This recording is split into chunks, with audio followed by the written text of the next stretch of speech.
going on, you crazy bastards? You're back here with Rob Kimball on the Sons of Wrestling for a TNA Impact Wrestling review in New York City. And oh, hell yeah. Great goddamn show, people. If you didn't watch it, please tune in to Spike on their website, spike.com, or look for it anywhere that you can. Holy shit, awesome stuff. Six Sides is back. We're in New York City. We start the show with Bobby Roode versus MVP. This is a Falls Count Anywhere.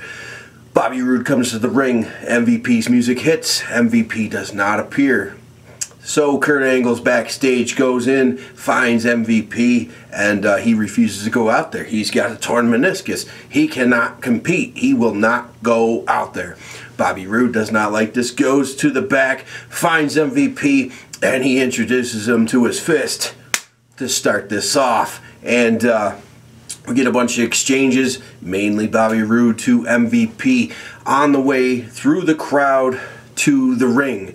Finally, MVP gets in a little offense toward the ring, and we get a couple pin attempts by him, but not going to help. So pretty much Bobby Roode running the whole thing. Kenny King comes out to help, and well, he's introduced to Eric Young. Eric Young comes out to a huge pop from the crowd, rightfully so. He is your ex-TNA World Heavyweight Champion, and he was a great champ. Great guy. One of the first guys in TNA. And looks like little mini Team Canada still backing each other, good friends. And well, in the middle of the ring, we get Bobby Roode nailing the sharpshooter to MVP, just fucking with that knee, and Pryor hitting him with the chairs to the knee. A little vicious side from Bobby Roode, but he has a lot of hatred toward MVP still.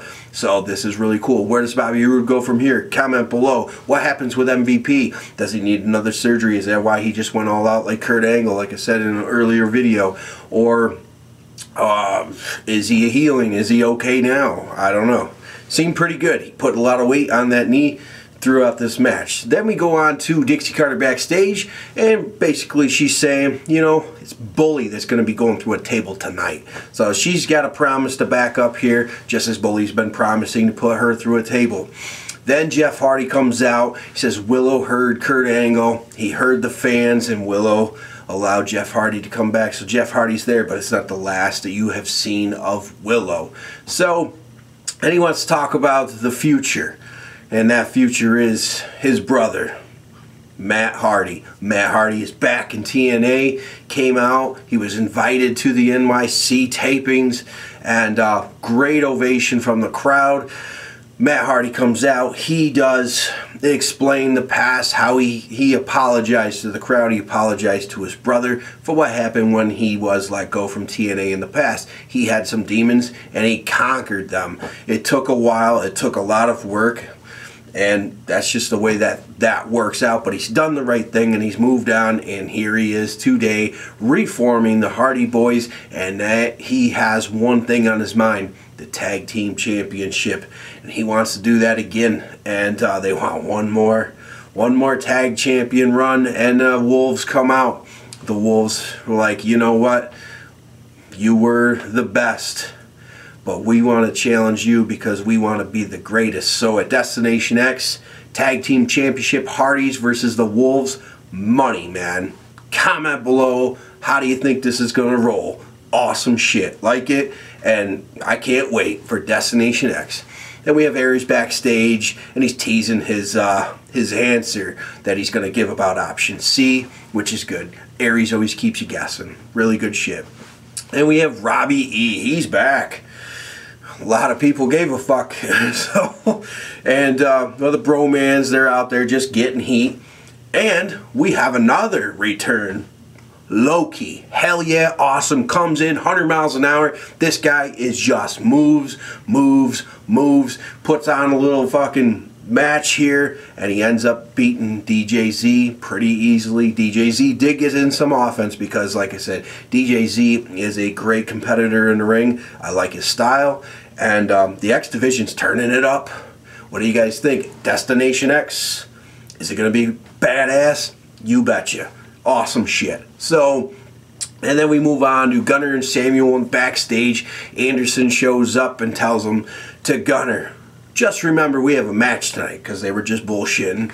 And Gunner says, yeah, I know. And then Samuel looks at him, he says, you might not trust me, but down the line, you're going to trust me. So, and Anderson says, probably not, So, basically, down the road, we're going to have some crazy Samuel Shaw save to Anderson, which is going to line them in some weird tag team. But hey, that's fine with me. Tag teams, it's fun shit. Let's do tag teams, and it seems like that's where we're going again. Man, it's been a long time. Every now and then you get a little spurt of tag teams and they just go away. So let's hopefully stay on the tag team deal for a little while, man. Let's ride that. It's awesome. And then we have EC3, Rhino, and Spud strategizing backstage. And Dixie and Mo show up. King Mo is back. Awesome shit. We haven't seen him in a very long time. And they're all on the same page. Team Dixie, she's rallying some people together. She wants to take control and get rid of the ECW chant. And basically bully Devon and Tommy Dreamer. And then we have Bram and Magnus versus Anderson and Gunner. And, well, Magnus here and hits his spine shanker move, and that's for the win. But Bram, a win ain't enough for Bram. Bram comes in to destroy Anderson. He does not give a fuck. And he's just ready to go. I love the character of Bram. It's awesome, intense, and it's just good shit, man. I don't know how WWE's NXT let him go from the Ascension. I don't know what the whole deal was on that, but I liked him in the Ascension, but he's killing it here in TNA, so I can't wait to see what he does on a singles push, because he has so much charisma and intensity. It spells money. So that's just the way it goes. I like it. And, well, anyway, Samuel comes down to come for a save, trying, but it really didn't save nobody. This all just turns into a crazy brawl, and Abyss comes out and clears fucking house. And that's that. So Abyss is still in the picture. Good to see. I like Abyss. His character's just awesome. And, well, I really like the Joseph Park character. That was fun shit, and he just nailed it. The guy's good at doing that shit. So then we have Bully Devon and Tommy Dreamer backstage.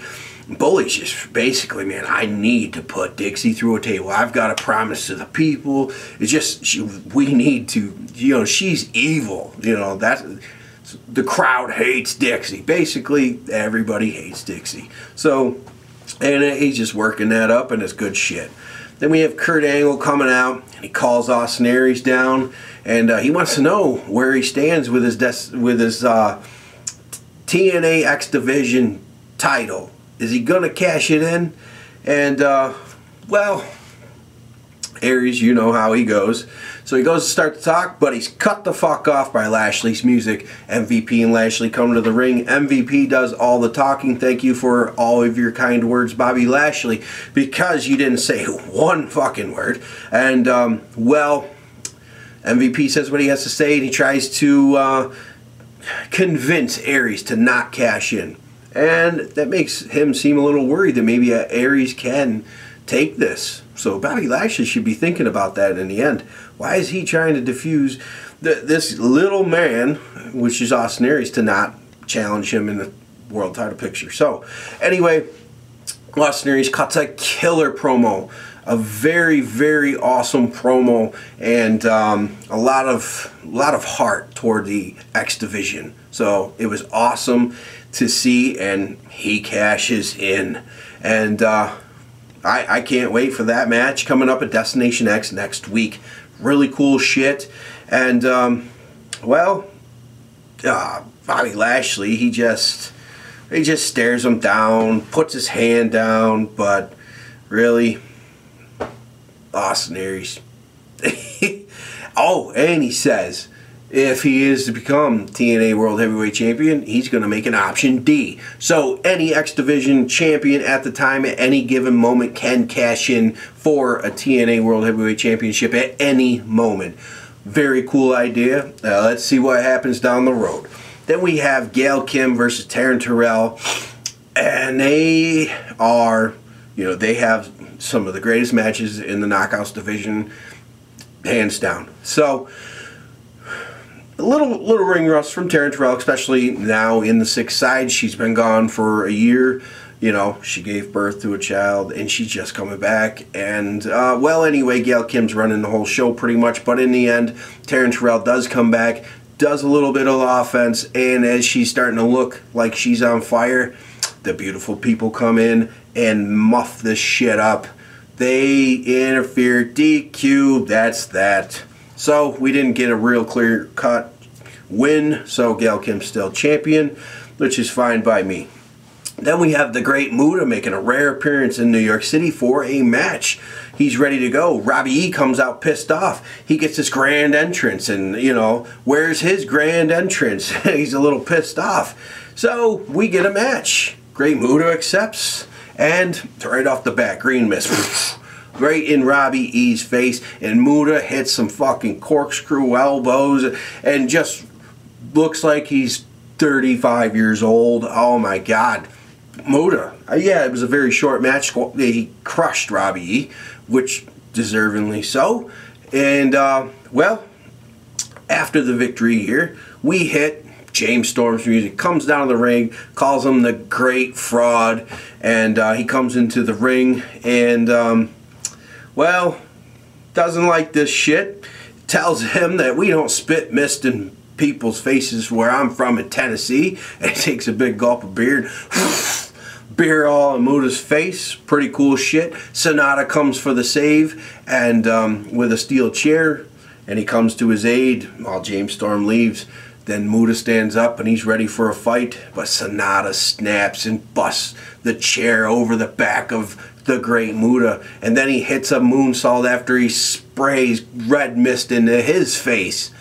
And then he comes down to James Storm, bows to him, and moves on his way. Awesome fucking turn. Great shit. A young guy, misguided, just wants to serve a loyal he's so loyal. He wants to serve a person that's 100% legit, a master, and James Storm just got into his head and made him fucking flip. It's awesome storytelling right there, people. Awesome. Comment below, hit the thumbs up just for that, because it was kick-ass. And if you didn't want to see Sonata turn, it doesn't matter. This is just good storytelling. I liked it. So, we move on from there. Then we have Dixie, Carter, and King Mo. They have an interview up in the crowd balcony stage area with Jeremy Borash, and they are sick of the ECW chants. And, well, King Mo gets in the face of JB for even mentioning it. And that's that. Then we go on to the street fight. EC3, Rhino, and Spud versus Bully, Devon, and Tommy Dreamer. And, well, in the beginning here, Tommy Dreamer nails 3 cookie sheets over Rhino's head, and we get EC Dub chants. EC Dub, EC Dub. And then, into this match, they turn into TNA chants. After they do the whole get the tables, Tommy Dreamer did it, awesome shit, and the TNA chants came out. So it was really, really cool to see that the crowd actually did chant TNA, because that's what we're watching now. This is today, 2014, TNA, rocking it. And, well, Tommy Dreamer nails a pile driver on Spud. Killer pile driver. Goes after EC3 with a kendo stick, and well, this turns into the hooded character running in the Ezekiel Jackson, and we get the interference from him. Turns into an EC3 pin victory, and that's that. And then we have Snitsky, also the other guy in the hood that was in the crowd that Bully ran after. And it just turns into total chaos. Snitsky and Zeke hit these crazy fucking just choke slams on the Bully and Tommy Dreamer, and everybody's down and out. And we have EC3, King Mo, Rhino, Spud, and everyone standing strong in the end here. And that's the way we cut to the show, and it just wasn't enough. You're just wanting just a little bit more. Comment below, what do you guys think of this TNA Impact Wrestling? I thought it was an excellent show, and I can't wait for Destination X. Simple as that. So guys, Follow me on Twitter at Rob Kimball Brand. Go to my website, sonsofwrestling.com. Check out my videos, check out my t-shirts, or you could just click on my t-shirts in the description below if you want some cool swag, such as this shirt here, the shirt that I made for Vince Russo, the shirts that I made for Bad Influence that Bad Influence actually sells in their t-shirt store. And hopefully I get the gig with Vince Russo, which he did like the shirt that I made him, so we'll see what happens there. Other than that, guys, stay tuned till Destination X.